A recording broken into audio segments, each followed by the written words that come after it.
હાલો મિત્રો, કેમ છો? મજામાં? આજે આપણે લાલ ઘોડાનો વારો હતો રોટાવેટરમાં.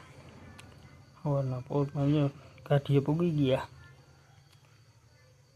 આમાં આપણે રોટાવેટર રાખવાનું છે. સવારમાં થોડું ગારાવાળું આવ્યું હાથમાં. એમ જાજુ નથી, થોડુંક જ છે. તેમાં ટ્રેક્ટર ખાલી કરી દીધું, રોટાવેટર ચાલુ. અહીંયા હતું અડધી કલાકનું, લાંબુ નહોતું. તે પછી આપણે બીજી વાડીએ જવાનું છે રોટાવેટર રાખવા. એમાં પાણી હજી તો ઘણું છે. આ દેખાય ને, આ 5-7 વીઘા પડું ગઈ.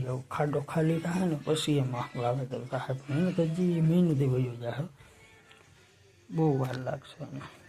આમાં જ માંડવો વવાવાનો છે. બીજી વાડી આવી ગયા આપણે.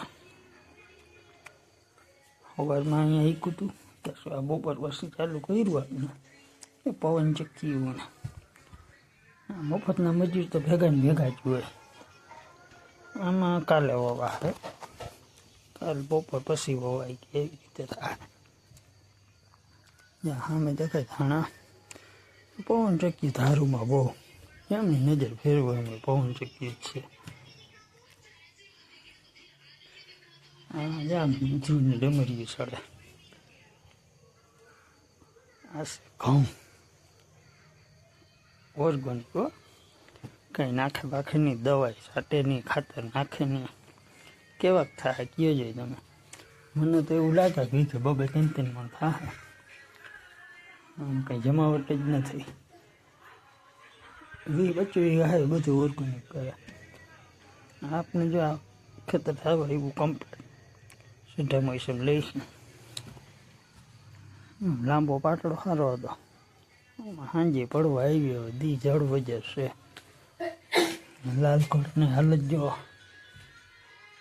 ધૂળ ધમાહા કરી નાખો. હાવ મજૂરી હવે છૂટવા આવ્યા, ઢગલે બેસી ગયા ટુસાના. આપણે કરી નાખ્યું પૂરું ને આપણો લાલ ઘોડો કમ્પ્લેટ પડ્યો છે ગામમાં જવા માટે તૈયાર. ધૂળ ધમાહા હાવ. હાલો આપણે જવા દી ગામમાં. આવજો, બાય બાય.